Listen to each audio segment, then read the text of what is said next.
दोस्तों नमस्कार। मजदूर मोर्चा की ओर से मैं सतीश कुमार आप लोगों से मुखातिब हूं।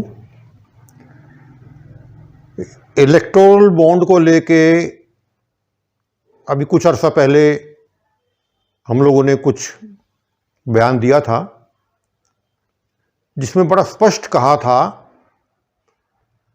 कि सुप्रीम कोर्ट ने जो आदेश दिया है कि आप 3 हफ्ते के अंदर अंदर यानी 6 मार्च तक उन सभी लोगों के नाम बताएंगे जिन्होंने बॉन्ड खरीदे थे और जिन लोगों ने बॉन्ड भुनाए थे, जिनके खजाने में ये पैसा गया है राजनीतिक दलों के, उसका पूरा विवरण देंगे। तो हमने उसी वक्त ये कह दिया था, शायद 22 फरवरी को हमने शायद वो वीडियो जारी किया था कि मगर किसी ने ये ना तो नाम बताने हैं देने वालों के ना लेने वालों के, और सुप्रीम कोर्ट की भी कोई बहुत ज़्यादा इच्छा नहीं थी कि नाम बताए जाएं। वरना अगर सुप्रीम कोर्ट की इच्छा होती तो उसी दिन कहती कि कल सुबह जाके नाम जमा कराओ। कोई भुसके कोठड़े में से कोई सुई नहीं खोजनी थी। सारा काम डिजिटल हो रहा है, हर रोज हर बैंक में काम डिजिटल है। खाली इतना ही कहना था कि कल सुबह आके यहाँ पे जमा करा दो कि किस किस ने क्या लिया है। लेकिन सुप्रीम कोर्ट भी काम कम और नाटक ज़्यादा करती है, असल बात तो है ये। और हमने कहा था या तो इसमें कोई ऑर्डिनेंस आ जाएगा या ये लोग कोई ना कोई पंगा डाल के और इसको लंबा खींचेंगे, और वो काम हो गया।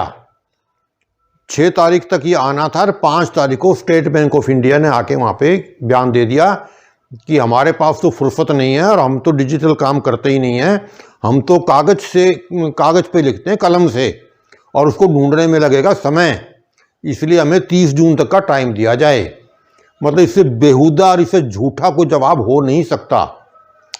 सर्वविदित है कि ये डिजिटल ये सारा मेंटेन करने के लिए, बही खाता डिजिटल करने के लिए जो स्पेशल सॉफ्टवेयर बनवाया गया था, उस पर शायद 15 करोड़ रुपया अलग से खर्च हुआ था स्टेट बैंक ऑफ इंडिया का। और आज ये कह रहे हैं कि हमने तो किताबों में कागजों में लिख रखा है। झूठ बोलने के अलावा कोई बात नहीं है।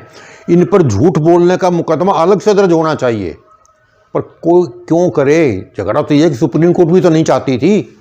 अगर आज भी सुप्रीम कोर्ट चाहे, अगर इच्छा हो, अगर देश के प्रति कोई जिम्मेवारी समझती हो सुप्रीम कोर्ट, तो स्टेट बैंक के चेयरमैन को, एमडी को और जीएम को कोर्ट में तलब कर ले और उन्हें कहे कि अपना ये बही खाता लेके आ जाओ और हमें बताओ कि क्या किस किस ने लिया दिया।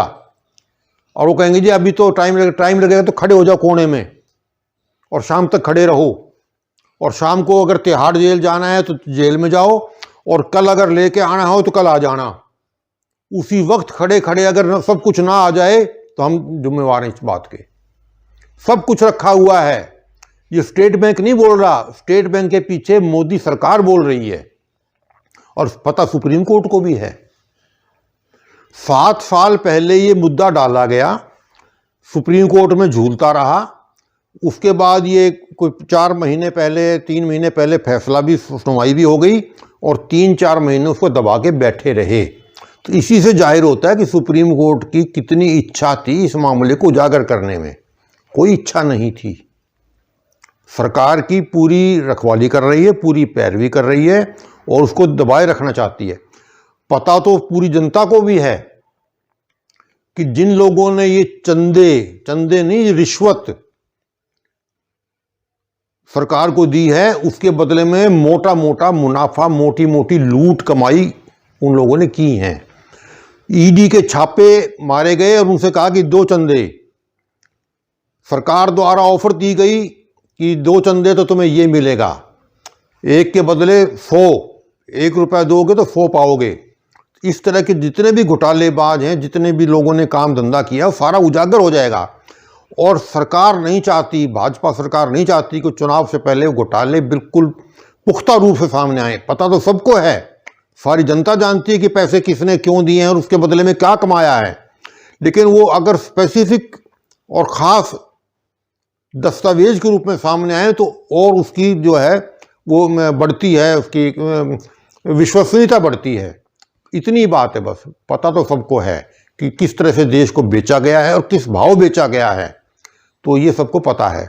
और ये भी बताने की ज़रूरत नहीं, हम पहले बता चुके हैं कि 16,000 करोड़ के करीब टोटल पैसा आया है और इसका बड़ा हिस्सा कोई 80% बता रहे हैं, कोई 90% बता रहे हैं, कोई कितना बता रहे हैं, लेकिन मेजर पोर्शन जो है 16,000 करोड़ का खाली भाजपा के खाते में आया है। और अगर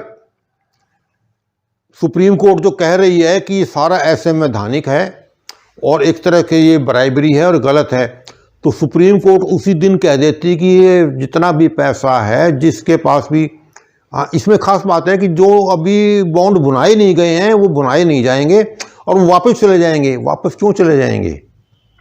सरकार उनको जब्त करे, न केवल उनको जब्त करे, जो बुनाए जा चुके हैं और जिसके जिसके भी गए हैं उन सब से रिकवरी करे और वो पैसा सरकार की ट्रेजरी में जाना चाहिए। लेकिन ऐसा क्यों करेगी? वो तो नहीं करेंगे, क्योंकि पूंजीवाद में व्यवस्था है, सभी जितने भी राजनीतिक दल हैं वो पैसा उगाही करेंगे पूंजीपतियों से और फिर पूंजीपतियों की बदले में सेवा करेंगे। अब ये पूंजीपति की मर्जी है, उद्योगपतियों की मर्जी है कि किस पे उनकी विश्वसनीयता है और किसको अपने हक में ज़्यादा काम करने वाला समझते हैं, उनको ही वो तो देंगे। वरना ये सिस्टम बिल्कुल गलत है और जनता के विरोध में है, खाली पूंजीपतियों को खुश करने और उनसे सौदेबाजी करने का तरीका है। अपने पक्ष में उदाहरण देते हैं, अमेरिका में भी ऐसा होता है। हाँ होता है ना, वो कौन से कम हैं, वहाँ का पूंजीवाद तो यहाँ से भी निकृष्ट है। लेकिन हम उस बहस में नहीं जाएंगे। अगर जिस पार्टी ने चुनाव लड़ना है तो जनता के दम पे लड़े ना, पूंजीपतियों के दम पे क्यों लड़ती है? आप काम करो, अपने काम के बल पे लड़ो, आप काम तो कोई दिखाते नहीं हो। अब आज भी भाजपा सरकार बिल्कुल अपना काम नहीं बता रही। इन्होंने कितने अच्छे अच्छे काम किए उनका कोई जिक्र नहीं कर रही। इन्होंने नोटबंदी का काम कितना बढ़िया किया था, पूरे देश में हम ये कर देंगे, उससे आतंकवाद खत्म हो जाएगा और उससे ब्लैक मनी खत्म हो जाएगा और उसमें ये हो जाएगा, नकली नोट खत्म हो जाएंगे। उसका जिक्र ही नहीं करते कि हमने नोटबंदी भी की थी और उससे देश को कितना लाभ हुआ, कभी कोई जिक्र नहीं करेंगे। अब कभी नहीं बताएंगे कि हमने जीएसटी लाए थे तो उससे ये देश को इतना फायदा हो गया, कोई जिक्र नहीं करेंगे। तो अपने कामों की कोई गिनती तो बताते नहीं हैं। हमने रेलें बंद कर दी हैं और उससे इतना फायदा हो गया, आधे के करीब रेलें बंद हैं और जो बंद कर दी उनकी जगह चला दी आपने वंदे भारत, उनके किराए डबल ट्रिपल कर दिया आपने। साधारण ट्रेनों को रोक दें और उनको आगे बढ़ा रहे हैं, लोग बेचारे दुखी हो रहे हैं। 1500 किलोमीटर की यात्राएं बिहार के इलाके के लिए लोग जो बसों में कर रहे हैं, उसका कोई जिक्र नहीं करते कि हमने रेलें बंद करके बसें चला दी हैं। तो अपने कामों के बदले में नहीं, हम तो राम जी के भगत हैं, राम जी के नाम पे हमको तो वोट चाहिए।